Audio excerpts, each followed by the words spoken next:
Okay, so I'm checking out everything, checking out the header fitment. The passenger side had a little trouble with the steering shaft right here.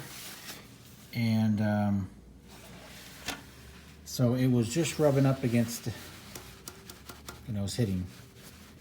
So I've been taking the headers out and dimpling it so that the shaft can fit in there. And I think I've done it, I don't know, at least 10 times, taking this in and out, kind of scratched up my valve covers a little bit.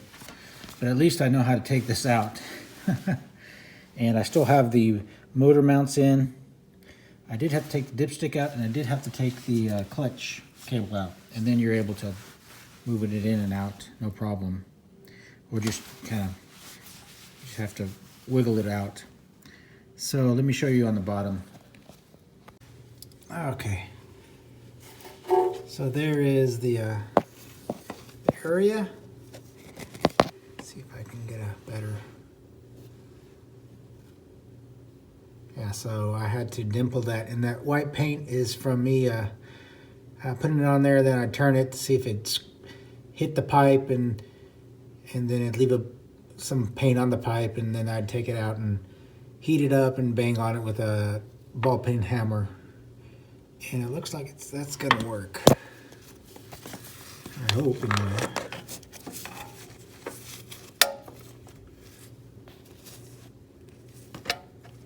So yeah.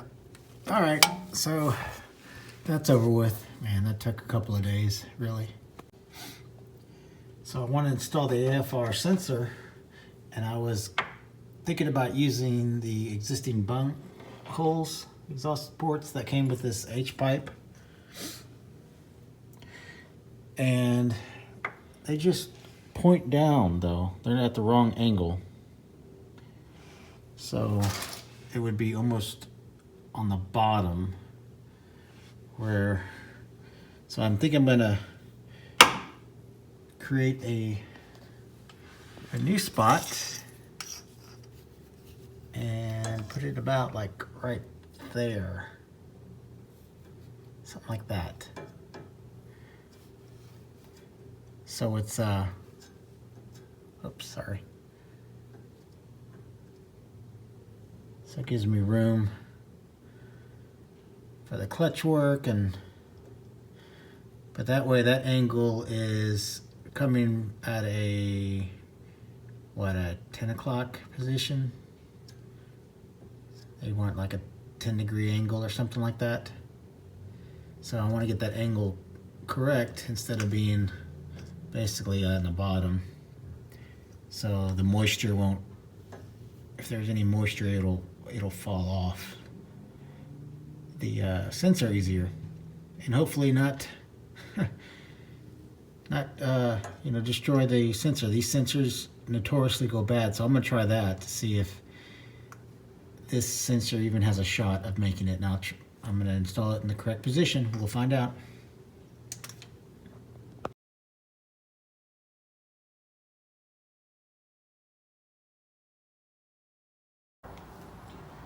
And that has to be some of the worst welding I've ever done, but I think it'll hold. So, okay, so that's ready. And let that dry and put it back up in the car. Okay, getting closer. Working on the drive shaft now, and I thought I was going to be able to reuse this drive shaft because everyone that's been going from a C4 or from a manual, from automatic to manual, been able to reuse their drive shafts, but I'm finding that the 1980 year is different for a few items, and this is one of them. This drive shaft length is too long. It is 46 and a half.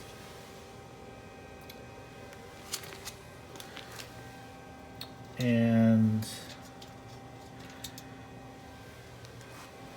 the stock is like from 1993 is 45.5. And that inch, it takes it sits way too deep into the T5 housing. I mean, it's just pressed up against there. So I'm gonna need a new drive shaft.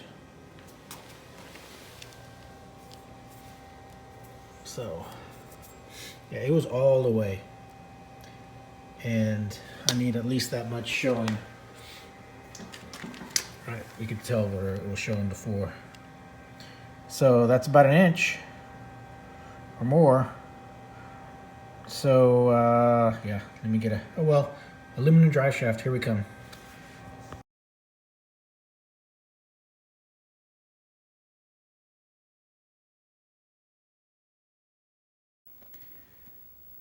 Okay, so the day has come to start the engine, and so I'm done all the prep work. Engine's in, all the bolts are checked, fluids are in, it's been primed, and top dead center has been located, and so now I am trying to position the distributor to be pretty close to, maybe 5 degrees advanced or something like that, right? So it will have a best chance to start up.